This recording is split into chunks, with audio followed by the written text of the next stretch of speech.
John's Uncle Charlie Lennon is a caring, compassionate friend of Beatle fans everywhere, always ready to sit down with Beatle people and talk about the good old days with his brother Fred and young John. He is that rarest of all creatures in the phenomenal world of Beatledom, a genuine eyewitness to the formation of a legend.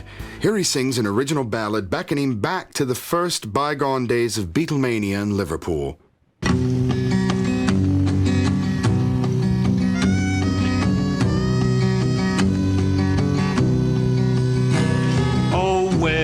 The ships of the Mersey that sailed away from the shores, they have been and gone and left us, never to return no more. Oh, come back to the Mersey, to the sounds of twist and shout.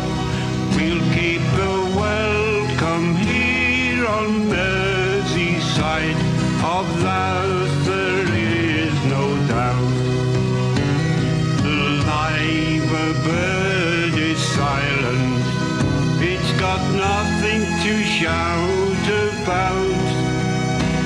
It's seen the ships come in each day, and it's seen them all go out. But now those days are over, they were the scenes of the past. Now all the live bird hears these days is the chimes of the live clock. Father Tom Mackenzie, an early Beatles compere in Liverpool, recalls the unqualified madness that was Beatlemania. I'll go back into '62 when the boys started doing the first numbers, and they hadn't done Love Me Do or Please Please Me then. They were doing the My Bonnie, Twist and Shout. The girls found out that Ringo, they found out he liked jelly babies, these sweets, and they used to bring these sweets and throw them on the stage in the bags for Ringo. In these shows that they were throwing the jelly babies, when we pulled the curtains and they went off stage, John used to come on stage and he'd say, "Give me a hand with these." Now, there was only one young lady we let on stage, and she was a polio case in a wheelchair, and due to being in the hall, she couldn't see at the back. We used to bring her through the back entrance, put her on the stage, and John and I used to throw her and put all these jelly babies in her lap, you know, and he used to think the world of them. I had to get to the hall to do the dance. And I got in the hall about 7:30, soaking wet, and ready to go on stage. The hall was packed out. Every ticket had been sold, and there was thousands standing outside in the rain, just in the shelter of the hall, listening to the lads playing and the girls screaming, because hysteria used to break out in those days. The girls, when they started doing Please Please Me From Me to You, the hysteria of the girls shouting, "I love George, I love John," and they'd throw notes on the stage. These are the things I used to collect. There was a relative of Ringo's lived in Northwich, and they'd gone there for the dinner, so they wanted something to eat, and they couldn't go into the canteen, into the cafeteria, counter the kids, you know, mobbing them, see. So they went to this relative's. So I used to go into the dressing room, make sure everything was okay and that. And I went into the dressing room. There was two big dressing rooms, and I went into this one that the Beatles were in. And I saw the toilet door move. I just pushed it out, and I could feel it with some of the eyes. Like, "Come on, let's have you out." And 5 girls trooped out. Now, the only way those girls could get in, and I noticed, was a little toilet window half open. One girl had climbed up a spout 2 stories high and got through that window and opened the window, and all the others had climbed up the drain pipe and got it. The lads knew I was quite sick, but they went to the rules. And there's another thing about them, I never even saw them smoke.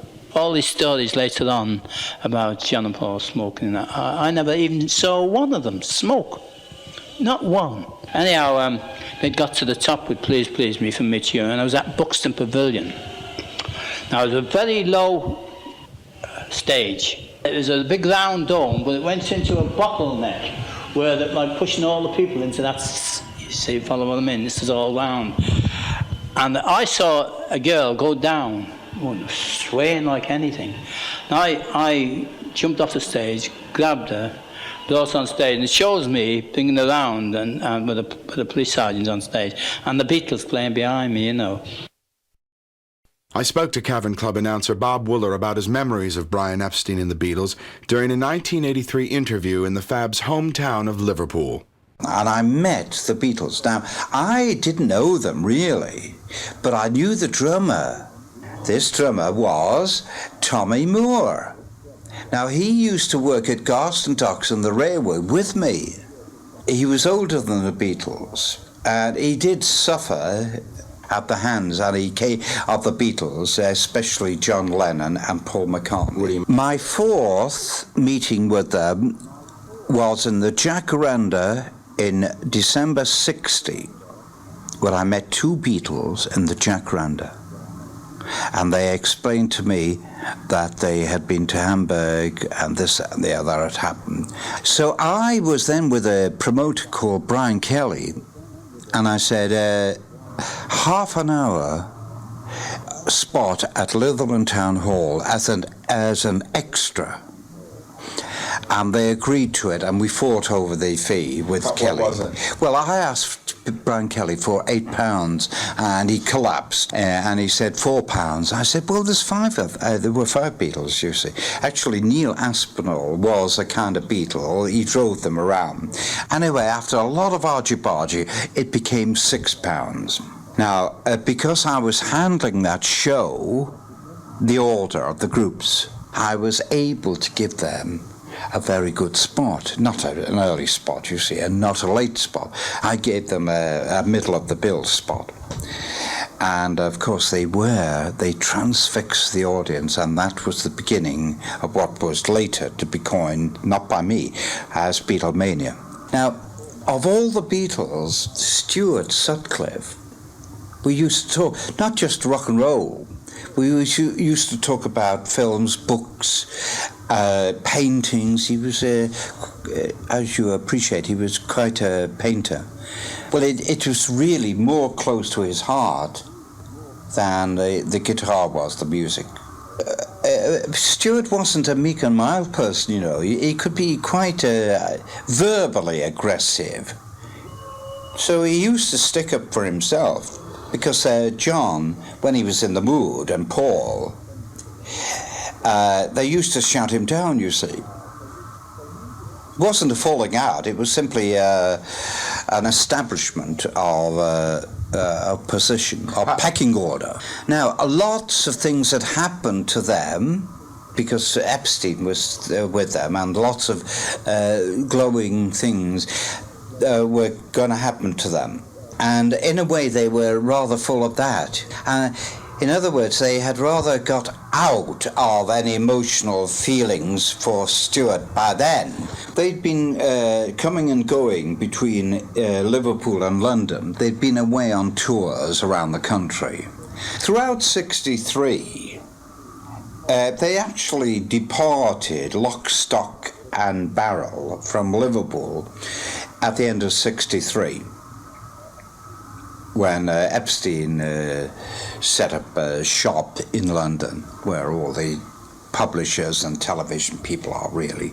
And of course he was preparing for your Feb 64 invasion. They had been extremely big in this country, but they rather swept the significance of Kennedy's death in this country. So it seemed a logical step that America would take to them. But of course I had no idea that America would be swept off its feet. Always Lennon's complained, and George Harrison was always concerned about his guitar breaks, you see. And Paul McCartney used to say, go through the motions, and that's all they did. A veritable giant of a man, Cavern Club doorman Paddy Delaney spoke to me about his days with the Beatles back in Liverpool in 1983. Here's what he had to say. Well, their appearance on the scene occurred on the 21st of March 1961. And the first one I saw was George Harrison, who ambled down the street. And in them days, hairstyles were very strict and very tidy, as it's worn by teddy boys. His hair was lank, hanging down onto his collar. He was very scruffy. That's our word for it in this country. He looked very trampish and very hungry looking. He ambled down the middle of the street, and for a moment I didn't think he was coming into the Cavern Club, but I stopped him and asked him if he was a member. And I knew he wasn't, but I know that I'd stop him anyway. But he said no, he was with the Beatles, and I knew the Beatles were on that particular night. I couldn't do anything about it, I just had to let him in. But what I did notice, he was wearing jeans, and I'd banned jeans from the club.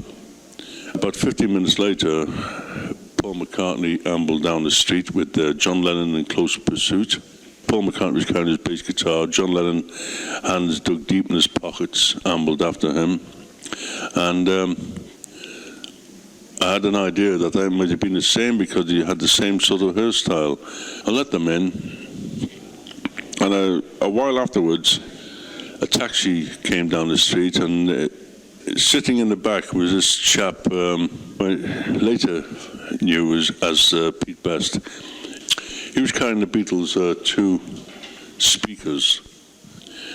He had his set of drums, series of wires and everything, and took him downstairs, and he paid the taxi. Now this is how the Beatles first arrived at the Cavern Club.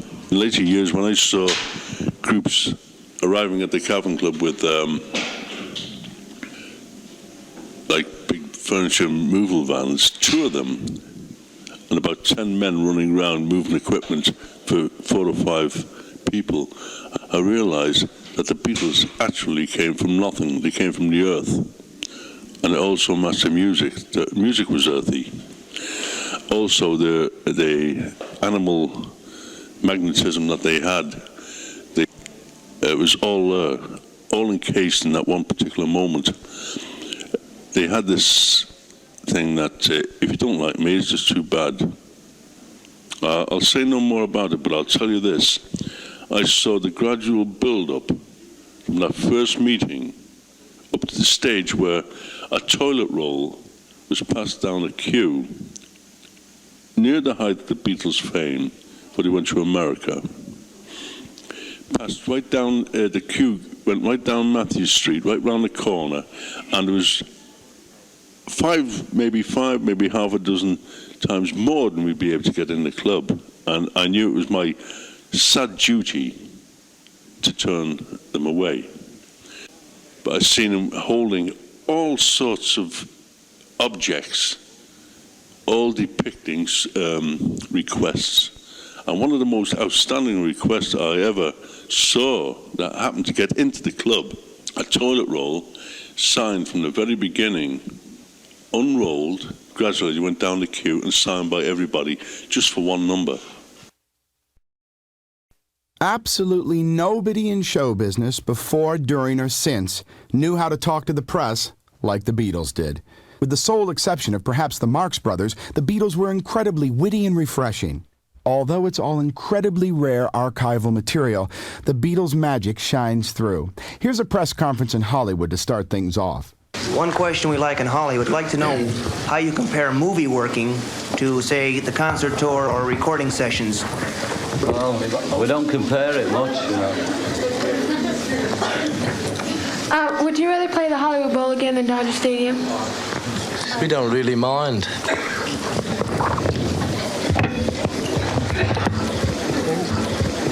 Maybe we can start another controversy here. One of your countrymen was here yesterday or the day before he returned to England, or on his arrival in England. He said he thought American women were out of style for not wearing miniskirts, and that because they didn't wear miniskirts, their legs were ugly. I'd like to ask you what you think about American women's legs. Well, if they don't wear miniskirts, how does he know their legs are ugly? You know, on your album cover that was banned here, first of all, whose idea was it? And second of all, what was it supposed to mean from your standpoint? What's he say? Can you say that again? You know, the album cover that was banned here, you know, the one with the dolls and the meat, whose idea was it? And the photographers who took it. John, why did you decide to make How I Won the War, minus the other Beatles? Because he just asked me, you know, and I just said yes. And it was just like that. Do you consider that now, since you've been in the United States here for almost a week, that this religious issue is answered once and for all? Would you clarify and repeat the answer that you gave in Chicago? I can't repeat it again because I don't know what I said, you know.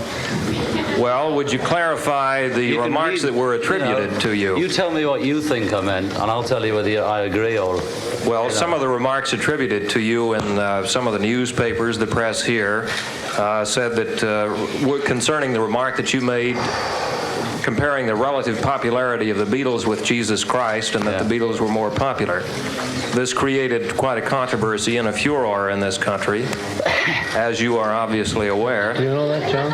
Now, would you clarify the remark? Well, I've clarified it about 800 times, you know. I could have said TV or something else, you know, and that's as clear as it can be. I just used Beatles because I know about them a bit more than TV. I could have said any number of things. Wouldn't have got as much publicity, though. My question is directed at all of you. Do you think this controversy has hurt your careers or has helped you professionally? Obviously, you're quite aware of it. It hasn't helped or hindered it, I don't think. I think most sensible people took it for what it was, and it was only the bigots that took it up and thought it was, you know, on their side. They thought, haha, here's something to get them for. But when they read it, they saw that, you know, there was nothing wrong with it, really. It's just that they thought that by us saying, by John saying that we were more popular than Jesus, they thought, you know, he's bound to be arrogant. And did you see the fellow on telly last night? He said it. Tonight Show. John, what stimulates you in your work? Just anything, you know. And also, what's your favorite group in the U.S.? Favorite what? Group in the United States. I've got a few, you know. Birds, Spoonful, Mamas and Papas, I suppose. Beach on Boys. That side of it. Beach and Boys. Miracles, etc. on the other side of it. My question concerns money. I was wondering if you still have an arrangement with the U.S. Internal Revenue Department to pay your taxes to England through them. Another part of the question is, how much money have you grossed in your current U.S. tour, and is it true that you lost? We don't know. Money's got nothing we don't to know do with about us. that. You know? We don't do the money side of it, you know. Brian does that. And we don't particularly They worry just about tell us it. what we get in the end. You know. The tax thing. We pay tax and things, but we don't know how much or how much we've made or anything, you know, because if we were going to worry about that, we'd be nervous wrecks by now. I'd like to direct this question to Messrs. Lennon and McCartney. In a recent article, Time magazine put down pop music, and they referred to Day Tripper as being about a prostitute, and Norwegian Wood as being about a lesbian. Now, I just wanted to know what your intent was when you wrote it, and what your feeling is about the Time magazine criticism of the music that is being written today. We were just trying to write songs about prostitutes and lesbians, that's all.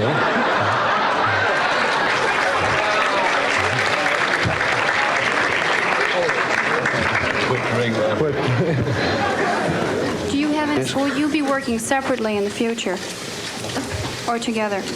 Pardon? It's all together, probably. Together, John Lennon? Aren't you doing a picture alone? Yeah, but I mean, that's only in the holiday bit, you know. I see. In between Beatles. Fred Paul from KASK. First of all, I'd like to say hi to you all again. It's really good to see you. And go on. I'd like to ask a question that you've never been asked before. What are you going to do when the bubble bursts? So, you know, that's a personal in-joke. He used to ask it at every press conference we went to keep the party going. Do you think we'll have another tour again next year? Could be Fred. Could be Brian does that. Thank you very much. He does a lot of it, Fred. Outside in Hollywood tonight, you had to arrive in an armored truck, and the truck was swarmed by adoring fans. What is the situation wherever you go? Do you ever have an opportunity to walk out in the street without being recognized, or can you walk into a theater to see a movie by yourself? If you go and the lights are down, you can go in. We can do that in England. It's easier in England than it is here. And it's mainly because we know England better. It'd also be easier to do it if we weren't on tour, you know. Because we're on tour, people know where we are. That's why we have a crowd. Yes, I work that Paul? Paul? Paul? Sorry. Many of the top artists and musicians in the pop field today have said that the Beatles have been a major influence in their music. Are there any other artists who have an important influence on you, the music you create? Oh yes, nearly everyone. You know, we pinch as much from other people as they pinch from us. You know. Ringo, do you carry wild pictures of your baby with you? No. No? Why? I don't carry photos of anything, you know. Thank you. You can remember. You know. May I ask about the song Eleanor Rigby? What was the motivation or inspiration for that? Two queers.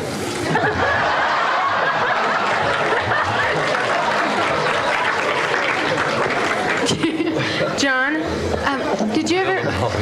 Two barrow boys. Oh, this is getting disgusting. What? John, did you ever meet Cass of the Mamas and Papas? Yes, and she's great. And I'm seeing her tonight. Good. Yeah, she's good. Have you ever trained or used Beatle doubles as decoys? No. We tried to get Brian Epstein to do it. He wouldn't do it. Ringo, one question. How much did you contribute to What Goes On? And are you contributing to any other Lennon-McCartney compositions? About 5 words to What Goes On, and I haven't done a thing since. I'd like to address this to John and Paul. You write a lot of stuff that other people steal from you and also purchase from you in different arrangements, Ella Fitzgerald and a lot of these Boston Pops and stuff like that.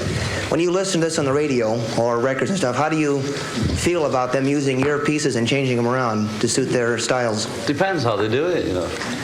The thing is, they don't steal it. No, I know that. Well, you just said they did. Well, sometimes. Okay. No, I mean, you know, once we've done a song and it's published, anyone can do it. So, you know, whether we like it or not depends on whether they've done it to our taste. You know, well, then let's ask it this way. Who do you think does it the best, the Beatles songs? Us. Who? Us. Oh. For those of us that have followed your career from the early days of Liverpool and Hamburg, and the pride in you've been awarded the MBE, and the dismay at the unwarranted adverse publicity of late, the question is, individually, what has been your most memorable occasions, and what has been the most disappointing? Well, no idea. You know, there's so many. I think Manila was the most disappointing. Yeah. And the most exciting is yet to come. Gentlemen? Maybe the most disappointing. Gentlemen, there was quite a laugh when you went on the stock market with your stock. How is your stock doing? Fine, thank you. Well, it went down, but it's coming up again. It's gone went down after It's the same as any other stock, you know. It goes down every time, and the LPs drop out. They all think they're buying bits of record. All of you. Leonard Bernstein likes your music. How do you like Leonard Bernstein? Very good. He's, you know, great.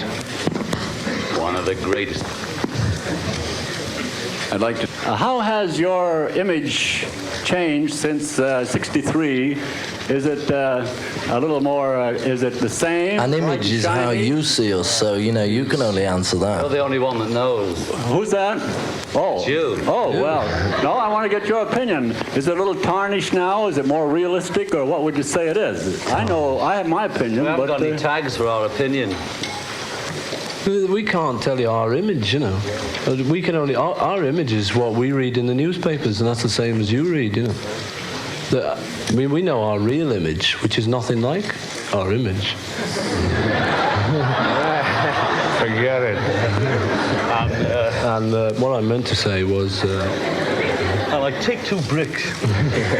Who is the young man with the lengthy haircut to your right rear? Right rear. It's good old Dave, isn't it?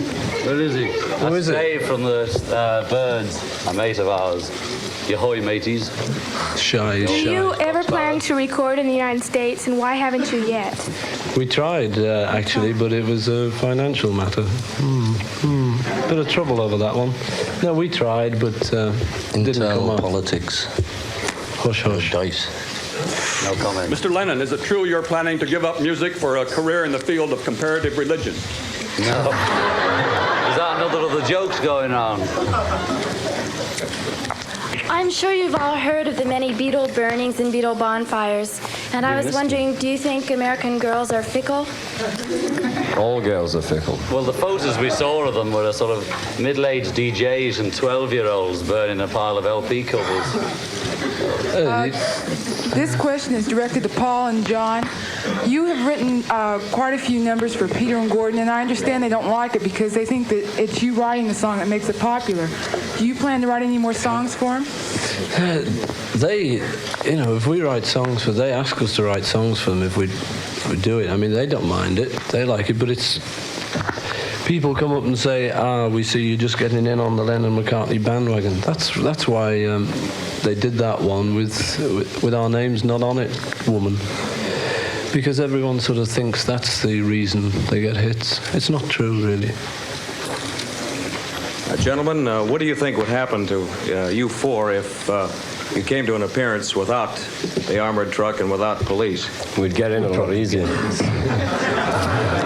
We wouldn't make it. We couldn't do it. It depends, Sometimes we could have easily made it much better without the armored truck. But today, probably we wouldn't have. You think you'd be physically harmed? Oh, yeah, probably. What do you think? Yes, I think so. Could be. Gentlemen, the New York Times Magazine of Sunday, July 3, carried an article by Maureen Cleave in which she quotes the Beatles, not by name, as saying, show business is an extension of the Jewish religion. Would you mind amplifying that? I said that to her as well. No comment. Oh. Come on, John. Tell me what you mean. I mean, you can read into it what you like, It's just a little old statement. It's not very serious, I was wondering, under what condition did you write in his own right? That sort of wild, those kicky words. I mean, how did you, piece them together? Oh, I don't know. And do you have any more books coming? Yes, and I can't answer that. It's just the way it happens. Any more books coming? I didn't think that. How can I do this? You sit down and just like an author. Just like an author. John. I hope so, John? I don't know. It'll never be the same. I understand there's a suit pending against the Beatles by Peter Best, who claims to be a former member of the Beatles. Is that true? Was he once a former? I think he's had a few, but we don't bother with those. Is this the last question? Are all of your news conferences like this? No. Well, that's not the last I'm talking about all of the reporters or would-be reporters or semi-reporters that show up. Are you besieged by these kind of people throughout the tours that you travel here in the United States? You can't always tell the would-be's from the real thing. So we Is it this way when you travel in Europe? Yes. But what's wrong with the crowd? Nothing. I'm just wondering if you have this many reporters everywhere you go. Not always. But some of them are just onlookers. On tomorrow. Is this the tomorrow? last question. Thank you. All right, tomorrow never comes. Is the last cut on the second side, right? Tomorrow never knows. Tomorrow never knows. Thank you. Could you give me a vague idea of some of the tape manipulation you used when your voice drops into the track, John? Is that sung backwards by any chance and then recorded forward? No, it's not sung backwards. It's just It's just recorded pretty straight. You know, there's nothing really. There's tape loops on it, which are a bit different, and the words are from the Tibetan Book of the Dead. So there, it's there, nearly. Oh well. Right, now can we do the presentation that we were going to do slightly earlier from Alan J. Livingston, President of Capitol Records.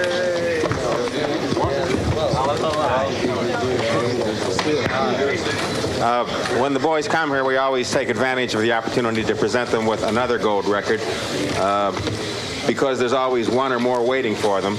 There's a little significance to this particular record in that by receiving this, they will have received more gold records than any artist of any kind or type in the history of the Record Industry Association. So,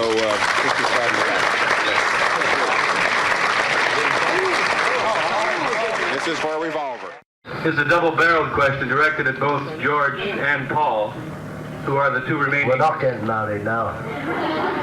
Okay. Who are direct. That's all I wanted to know. You're both the only bachelors, and you're not going to give us any indication of what your matrimonial plans might be. In fact, soon we're going to just get an answering service for press conferences for that question. Thank you very much. We're both queer anyway, you know. Write that one in your magazines. Paul, do you feel that your vacation here in Los Angeles was a success, even though you didn't have very much privacy? Yeah. You had a chance to relax. What was your... We did have a lot of privacy. Did you mind the girls on the hill? No. What was your most enjoyable part of your vacation? Pardon? What was the most enjoyable part of your vacation? Just lazing around. Yeah, I think. I'm visiting Elvis. Well, may I direct this question towards Paul and John? I understand you're Dylan fans. We all are. You? All of us are. You all Dylan fans? Even me, yeah. Even George and Ringo like you. Even the non-musical members of the group. You don't plan on, I don't want to correct Ringo, but you'll be back from San Francisco at the time the Dylan concert will be on. Because we leave We play the same night that he's here. And we leave on Wednesday for England. And we saw him in Britain, you know, and it was good, but we're not going to flog him. Did any of you help Mr. Epstein write his book? Pardon? Did any of you help Mr. Epstein No, write his no. book? No, he needed a bit, but we couldn't.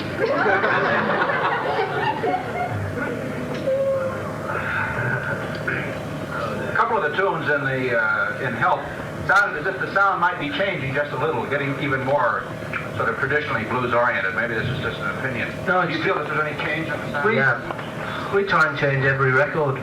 You know, we've tried to change from the first record we made. And if you progress musically, then you naturally change. If you play our early records and the lady, even though we haven't made all that many, there's a lot of difference, you know. We're not trying to do it consciously, you know, particularly. Even recording technique, if you improve that slightly, your sound changes, basically. Ringo, I understand that the record album Help has 4 different numbers in the English version and in the United States version. Is this true? And if so, why? Yeah. Because we're in Capitol the English now. album is 14 tracks, and they're all on numbers, and on the American one, I don't know how many tracks there are, but then you've got some... There's 7 of us. It's Rio's Capital issue, all sort of mad stuff, you know, it's nothing to do with us. We make 14 tracks to be put out, but they keep a couple and stick them out later. It's a drag because, you know, the album, we make an album to be like an album and to be a complete thing. And we send it over here. No offense, Capital, but send it over here. And they put the soundtrack on. And if someone's going to buy one of our records, I think they want to hear us and not soundtrack. They even changed the photograph off the front and put something daft on. Yeah, either that or they should make it all soundtrack. The Capital would like to come round after, we'll settle it. We'll see it. There he is. John and Paul. Picture. John, did you know that 4 girls have been circling above your home in a helicopter? I heard about 2 girls that have been in a helicopter. But that's all. 4? Were they driving it? We were in bed at the time. What do you think of the groupies, or the girls that make a business of chasing groups? I think it's terrible. Do any of you go to church? No, not lately. What's your program for the next few months, say for the next 3 or 4 months? Like concerts or... Depends on what Mr. Epstein wants to see. We have a month off as probably back, and it'll most probably just be TV and records and TV and bull rings and things like that. He likes that sort of stuff.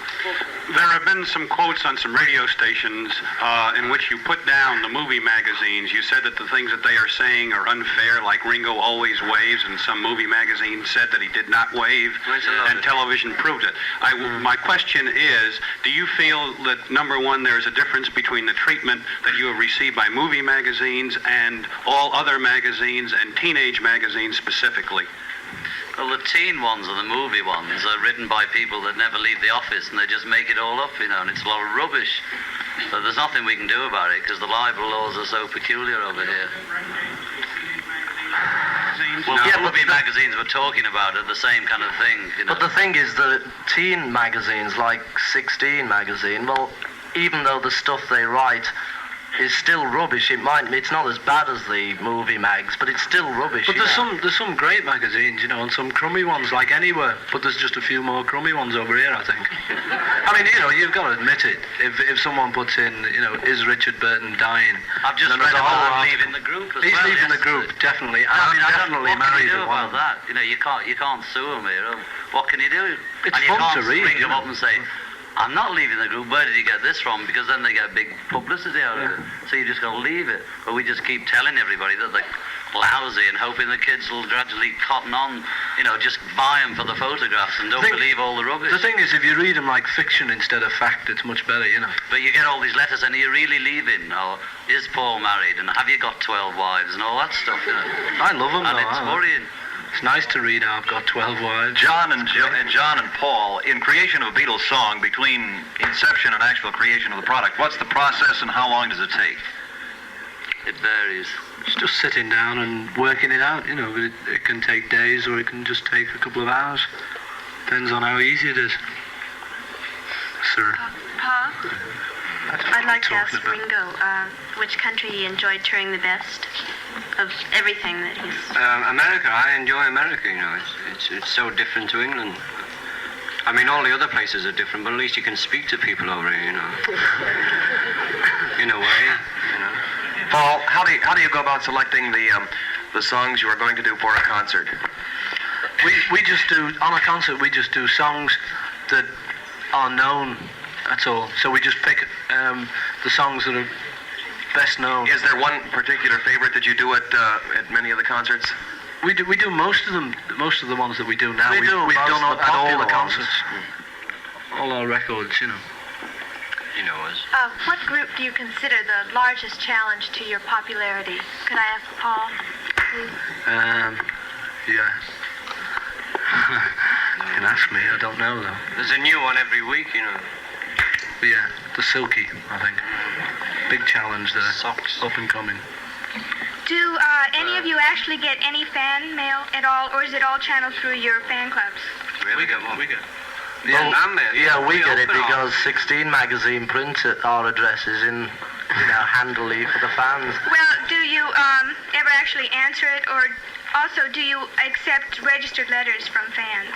Yeah, we get a lot of mail that we answer ourselves. But there's so much of it goes into fan club branches and offices all over the world. America is that they put self-addressed envelopes with American stamps on. If they thought a minute, they'd know that it doesn't work. They should put English ones on. Oh, would you mail it if they put English ones on? We answer quite a bit, especially when we get months off. You're standing there at 9 o'clock waiting for the postman for something to do. Paul, you've been described as having the face of a typical matinee idol. How do you feel about this? I don't feel about that, I hate that. I don't know, Paul. Oh, I'm not. Rugged, okay. 5 o'clock matinee. Last summer in San Francisco, a doctor said that the Beatles were instruments of the communist propaganda. that you were softening up and corrupting America's youth. Yes. What did you say to that? Watch out next year. Yeah, you know, a doctor of what? Who was it who said it? Who was he, you know? He's just So some many dots half-wit, over you here. know. They call themselves doctors and sergeants and things. We're all capitalists anyway, you know, don't worry. Capitalists, get it? It went down well in Chicago. There was a lot of criticism over your being awarded the Royal Order of the British We Empire. didn't get the order, we got the MBE, whatever that one is. The MBE. Not the Members of OBE. the British Empire, not the Royal Order. Yeah, but the order's a better one. Anyway, we got the... it's the first step on the way to knighthood, right? Tisn't at all. I thought it was. We don't give enough to charity for... It is for some beer. I see. But anyway, there were some members who had received the same award who had turned theirs in. Well, what is your reaction to this? Well, ours were civil awards, and theirs were sort of, what are they? What are they called? Military heroes. They got them for killing people, and I think, you know, we deserve don't ours kill for not anybody. killing people. Anyway, you know, we've got them and they haven't. And most of them were French Canadians, you know. You know what they're What are they like. moaning about? If they send any more back... What American group do you admire the most? The Birds. The Birds, yeah. And they admire the Loving Spoonful. Yeah, they like the Loving Spoonful. I'd like to direct this question to any one of you.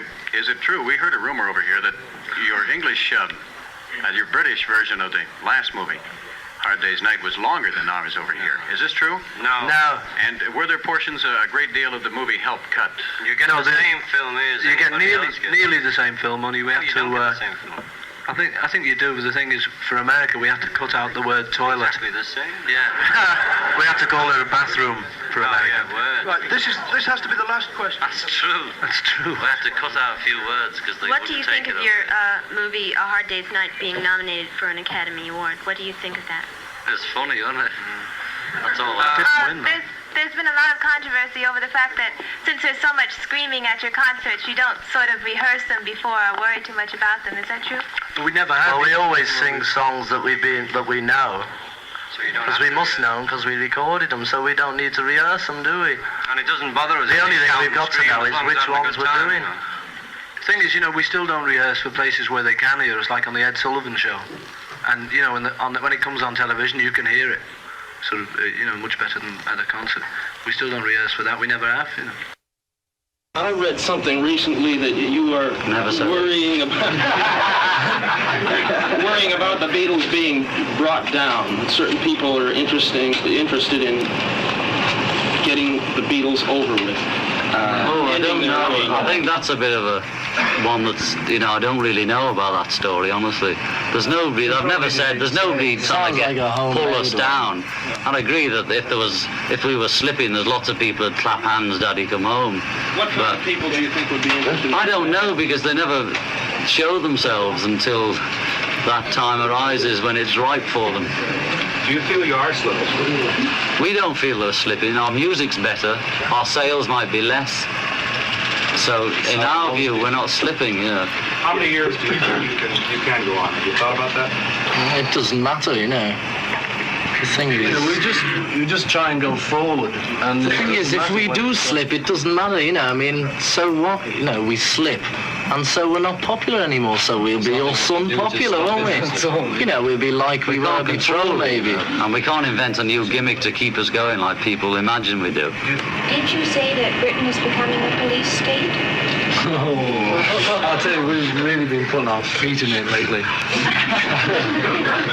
You can't say anything, you know, without it turning into the worst quote ever. I mean, somebody just in passing saying it to a friend, you see. That's what we forget, we're Beatles sometimes. You can't help it. We're still us inside. And if you say something like that, I didn't say it was one other. But when you say something like, Britain's becoming a police state, you say it exactly the same as anybody in a pub saying it to their friend across the bar. About some sweeping statement, which they can't back up anyway. And it's obvious it's not to be taken literally, because if it was, then you wouldn't be allowed to say that, would you?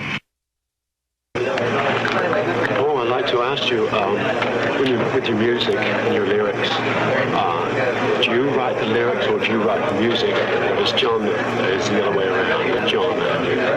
No, with the with the songs that we write, we both write lyrics and music, and it depends, like with some songs I write lyrics and music, and so does John with some of the songs. On some, we just get together and just do a line each, words and music each. Depends, how it happens and what kind of mood we're in. It's normally no formula about it, though. How did you feel about your performance out there today? I think it's answered all enjoyed questions, it. don't you? I enjoyed it, it was quite good. The thing was that the amps broke down, in one of the numbers, because there was some business with one of the wires broke or something, so which was a bit of a drag, but nobody seemed to notice. Do you think that this God thing is quashed forever now?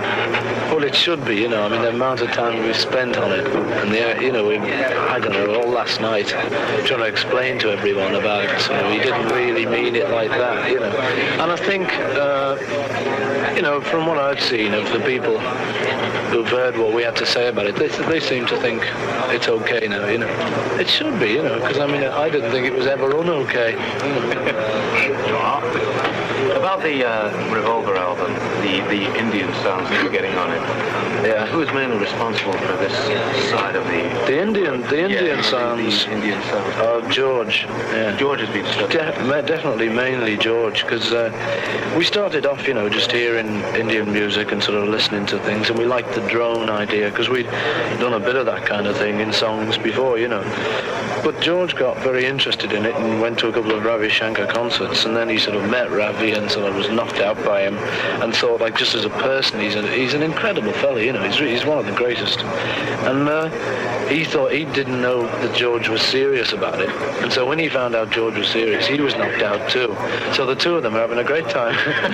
And that's how we've got Indian sounds on at the moment. Because the thing is, anyway, it's nice to sort of start bridging the two kinds of music, because we just started off in a very simple way. And then this album's got a bit better. It's a little bit more like Indian music. And it helps people to understand it too, because it's very hard at first to understand, But once you get into it, it's the greatest. Who decided on this Tomorrow Never Knows, Weird Effects? Weird Effects. Well, see, we wrote the song, and it was a very funny song from the start, because John came up with the lyrics to it.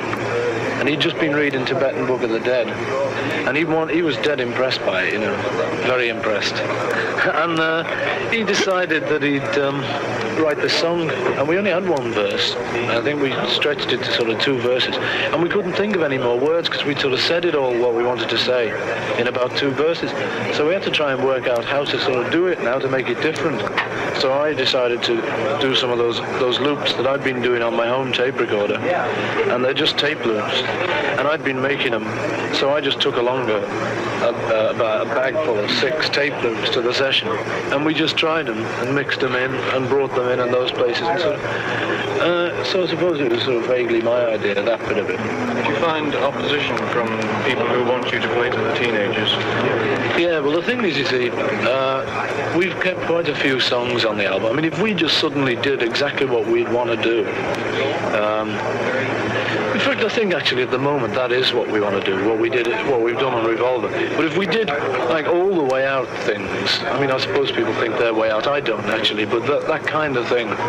If we did a whole album of them, then we'd be doing what like the people who do electronic music do. They go too far out too suddenly, and no one stays with them.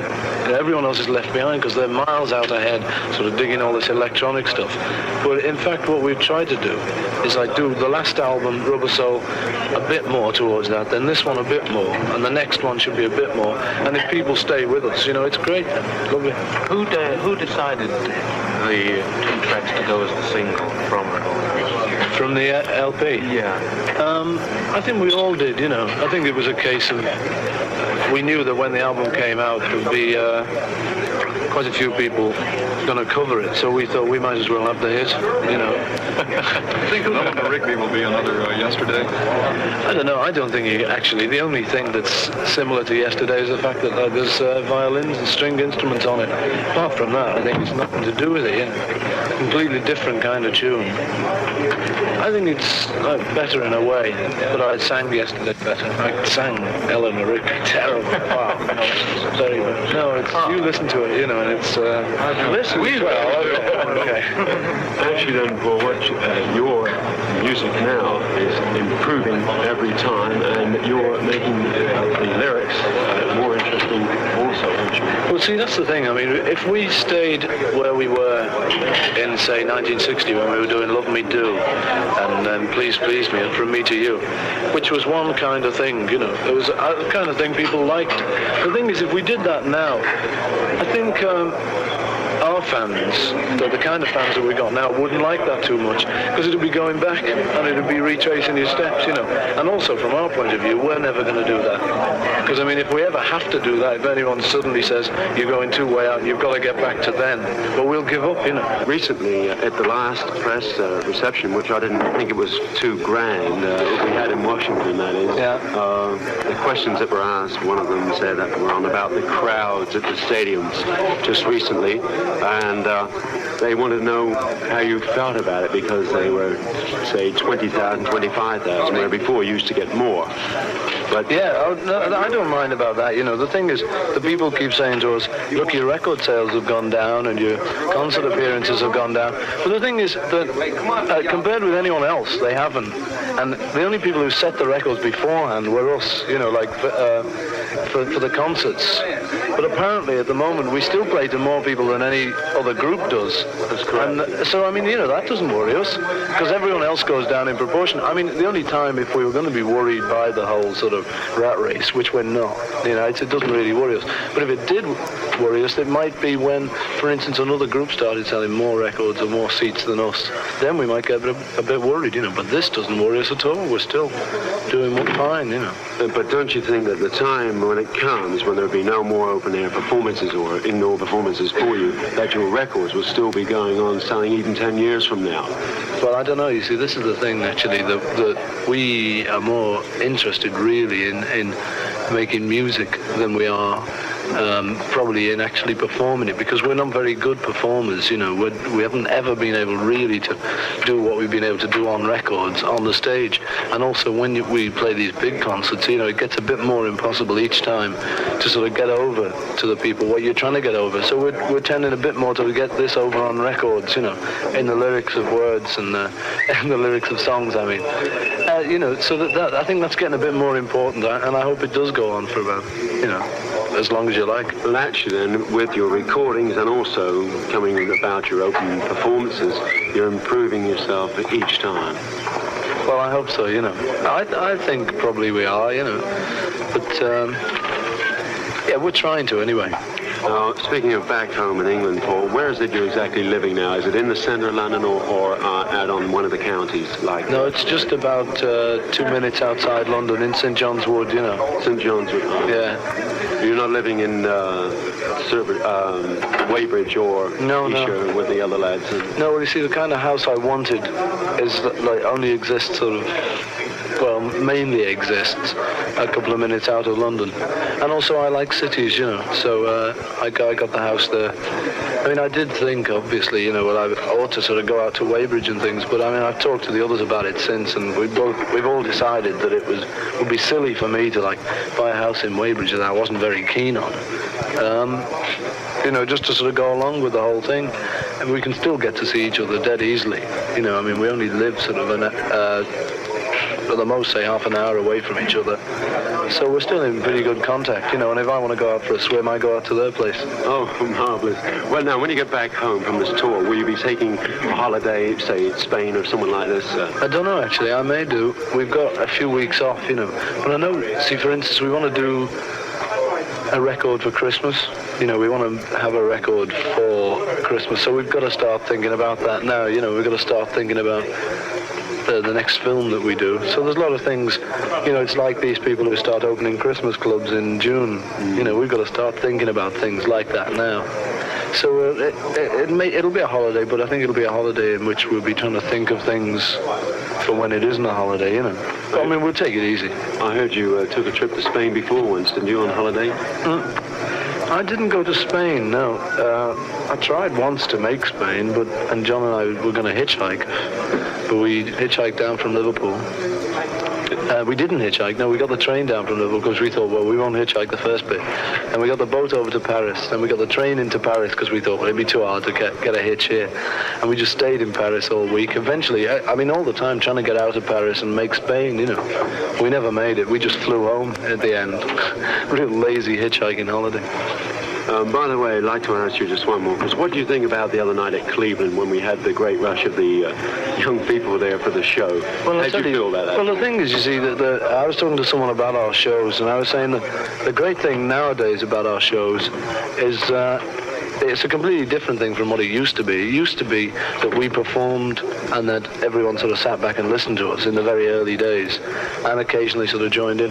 But as it's gone bigger and bigger and the whole thing has sort of improved a lot, it's gone along the track of the audience participating an awful lot, you know. So, I mean, now, for instance, when the kids are all shouting and things, it's part of our show. You know, the audience is half of our show, you know, easily, and we're sort of less of our show than we used to be. But I mean, we don't mind that. It's great to have somebody else working on a show with you, you know. It's like all those people are in our act, you know. So that's fine. I mean, we love that. And so, for instance, when they do break through and things, as long as nobody gets hurt and as long as it's not too dangerous, because I mean, you know, we've been through more dangerous things. We used to have fights when we started off, I mean, in the audience. You know, we're a lot more dangerous than that. Like, there'd be 100 fellas fighting another 100 from the next district. And, you know, there'd be bottles and chairs going all over the place, and that was more dangerous than it gets now. So, I mean, it doesn't particularly worry us. As long as nobody else gets hurt, we love it, love every minute of it. But actually, I think the other night at Cleveland, when all these youngsters sieged forward, it wasn't the act of violence or anything like this. It was more love for you than anything else. But, you know, I don't think any of them are violent. You know, they just come along. There's maybe one or two in a crowd of about 1,000 that's violent. But generally, they just want to... I mean, for instance, the other night, they all just came to the front of the stage. Nobody really tried to make much effort to get up on the stage, you know. Admittedly, there were a sort of big gang of coppers saying, get off. But I think they just wanted to sort of see us, listen to us and that, you know. It wasn't too bad at all. I enjoyed it. Well, actually, what we're trying to say now is that the Beatlemania is still here in America, and you're still loved, even though the papers might put words differently. So you've proved the point, haven't you? Well, I think the thing is that, like, every newspaper anywhere, when they get articles about Beatlemania and, you know, so many seats sold out and things, they can't go on forever writing that because it's no longer news after a bit. They've got to start knocking because it's the only way they can get any news out of it, you know, and talk about us, or else they don't talk about us. So they try and find sort of the knocking things in what we say, like John's remark on Christianity, you know, and they try and knock it because it makes a big news story for them. But you know, it doesn't worry us that, because I mean, we just go along, we do the same things we always did in a way, and we don't worry about them. As charismatic as he is outgoing and controversial, Alistair Taylor was one of the best interviews I ever had relating to the Beatles. He was quick, on target, and really, really funny. We spoke together in a New York hotel room in the late 80s about, well, just about everything relating to his time with the Fab Four.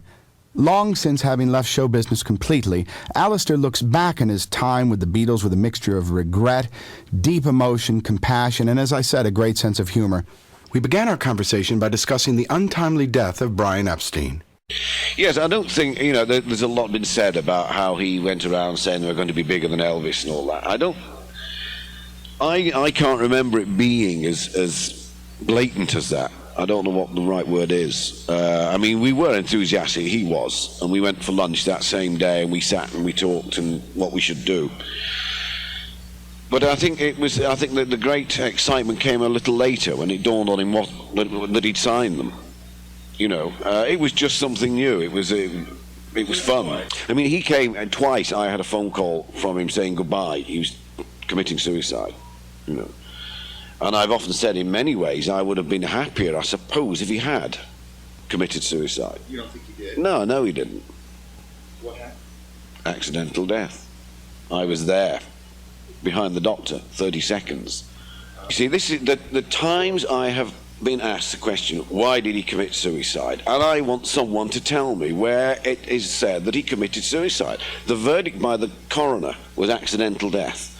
The whole survey revealed accidental death. There were only two people in that room. One was the doctor and one was myself. right? And I've never said it was suicide. You know, I've heard stories about there was a note found. I didn't find it. A lot of bullshit been talked about Apple. Apple was set up purely and simply as a tax-saving project. Instead of paying 19 and 6 in the pound, we could only pay 16 shillings, right? And in the beginning, when there was an executive board of Apple, the boys and Brian didn't want to know, right? It was Clive Epstein, myself, Geoffrey Ellis, a solicitor and an accountant. And the idea was that we would just quietly get on and announce to the tax authorities that we would be opening a string of shops. That was the original idea. And the boys heard about this and they decided this could be boring, right? And they didn't want their name above a string of what the original idea was greetings card shops. You know, imagine Beatles greeting card shops. And they didn't dig that at all. And they started drifting in on meetings. And it evolved from that. And it really became more so that it turned into this silly philosophy, admittedly. But all it really was to get rid of the hassle of big business. Why couldn't business be fun and pleasure? That's all. That's what it was all about.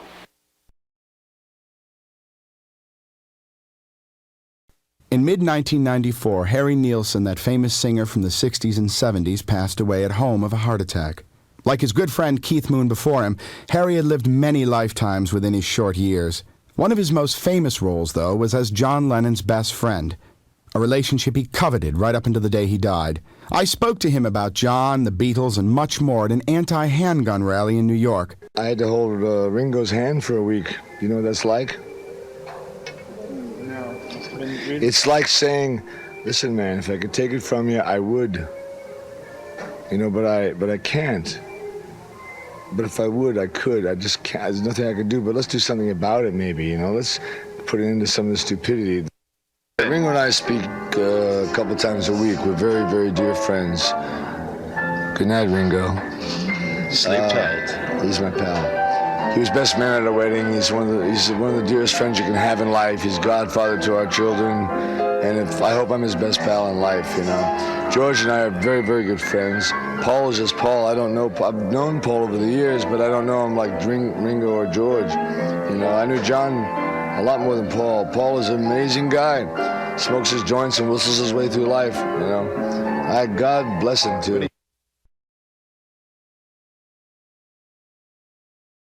Perhaps my biggest coup as a journalist to date was my 1983 interview with Yoko Ono at her Dakota apartment home in New York.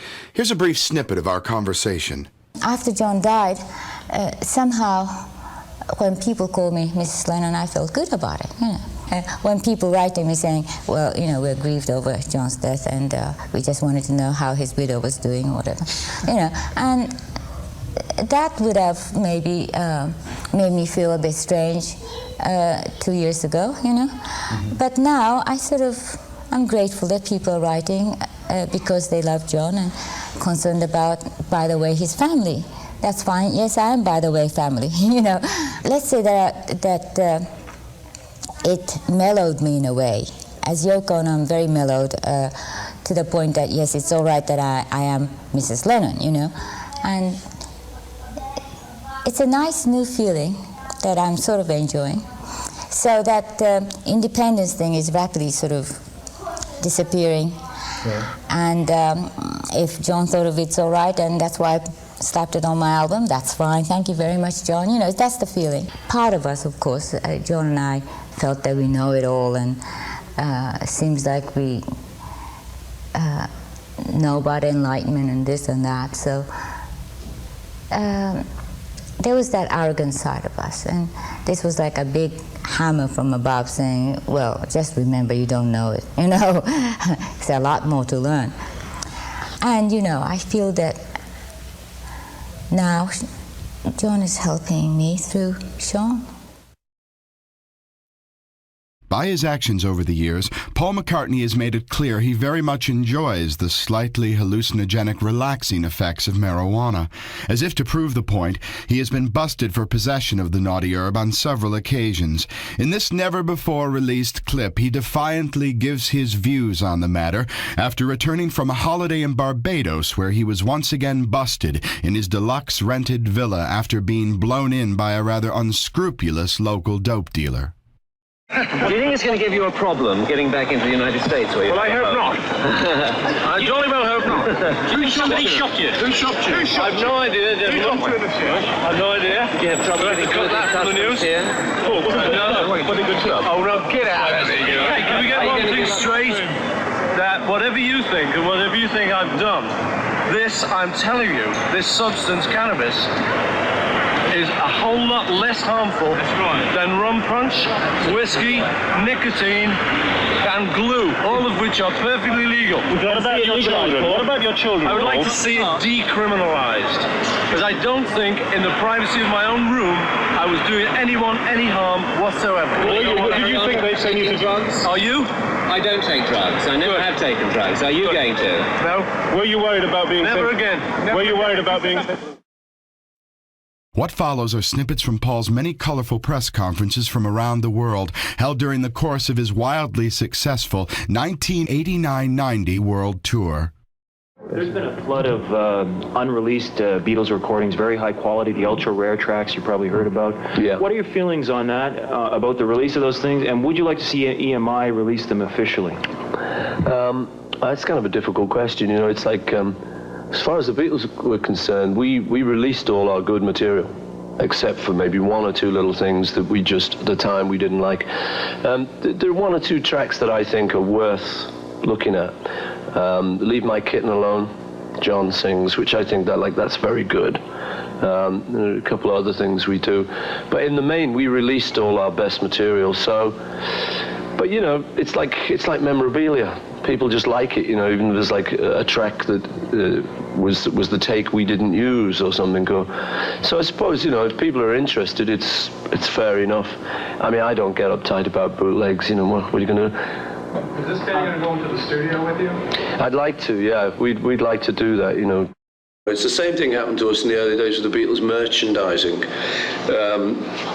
You know, like Mickey Mouse and those kind of merchandise things make a lot of money and stuff, and we were in the same position with the Beatles stuff. It was like Beatles talcum powder, Beatles knickers, you name it, it had Beatles on it. But we had to make an early decision, which was like, you know, if they do it, we can't run around the world policing, you know, Malaysia and Japan. You know, I mean, how are you going to do that? It's just too big an operation. So you just have to, you know, if you can stop it, like in a concert where you have some kind of control, that's why they stop it there. But generally, I don't really bother too much, you know, it's like spilt milk. Paul, you're 47 and you haven't toured in 13 years. Is this it for people in the United States, or are you going to be... No, I think people assume when us guys and the Stones and the Who and people like us of our age come on tour, I think the first assumption is, oh, well, this has got to be the last time. I've never said that, and it certainly doesn't feel to me like the last time. It feels really good. Before the tour, you know, I was wondering whether it would be a bit of a headache, you know, and it would be sort of physically hard to do, because there's a lot of singing there, you know, like about, something like 2.25 hours a night. But in fact, I've found it real easy and a real pleasure. That's why I haven't cancelled. You look great. Any nips and tucks, or would you tell? Well, there's just a couple. We've just had a couple here. What do you think of the new kids? No, I haven't had any nips and tucks, actually. What do you think of the new kids on the block? They're new. Did your daughters go through a teen idol craze where they really liked somebody, and was it weird to see that from the other side as a father? Yeah, no, it was funny actually. It was cute because my daughter Mary, who's now 20, coming up to 21, she was in love with Donny Osmond when she was little, and when he was little, and she used to really love him. And he was once on the television and he was singing the 12th of Never. Right to the camera, and she turned to us, she said, "He loves me. He's singing this to me." And we didn't tell her he wasn't. So, I think it's quite nice, really. It's good fun, isn't it? Crazes and stuff. We all went through them. I hope they keep coming myself. Teenage Mutant Ninja Turtles is, one of the latest ones. It's a groove. Who cares? Do you what? James be into teenage? Yeah, he's kind of into that, yeah. I'm quite into it too. It's a bit of fun, It's a laugh. I mean, I like pretty light-hearted stuff. I think it's a heavy old world we're in, So anything that's a bit light-hearted, I haven't really got a major problem with normally. Speaking of that heavy old world, in the 60s, performers could just play their music and that's all we expected of them. Yeah. Do you feel that the audience expects more responsibility or some sort of a political statement from a performer like yourself? I don't know. I hadn't thought it had gone as far as people are actually expecting it, but it certainly has moved that way. That's the way our neck of the business has kind of progressed. I personally think it's a good thing, really, but I'm sure if you asked any of us, like me with the Friends of the Earth, or Sting with the Rainforest, or Peter Gabriel, or Bob Geldof, or any of the people who've been crusading, if they'd rather have the government do it, I know the answer would be yes. But the point is, in the absence of any action by our elected representatives, it falls to other people in the public eye, and I say, I don't want the job. You get Bush and Thatcher and the rest of them, to clean up the world. I'll be the first one to stop bothering with it, But that's what's happened. It's they don't do it. Nobody responded. No world leaders responded to Live Aid. It was kids. It was ordinary people. It was this Irish bog bandit called Bob Geldof who swore his way through that. And people responded with £50 million, The government didn't send anything like that. I think it's a funny old world, but that's the way it is. Someone's got to do it.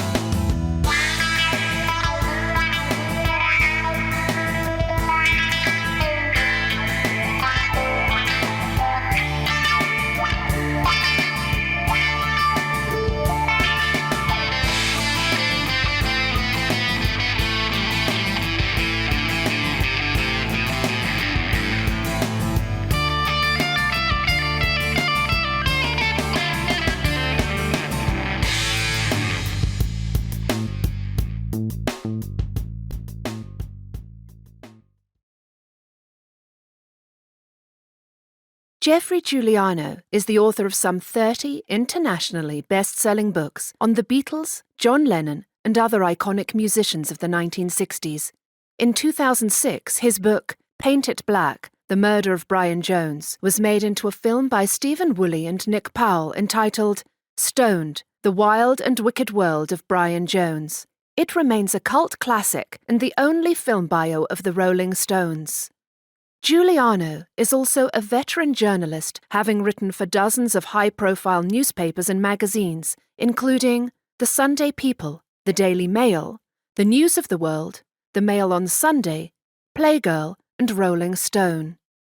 A noted film actor, Giuliano starred in such movies as Vikingdom, Scorpion King 3, Jules Verne's The Mysterious Island, The Fifth Execution, Far Cry 3, Fire Fire Desire, among many. In addition, he hosted the long-running North American syndicated radio series, Geoffrey Giuliano's Roots of Rock, for 5 years, as well as pioneering the audiobook industry in the 1990s by authoring, narrating, and producing over 250 original, non-book-based, interview-driven productions.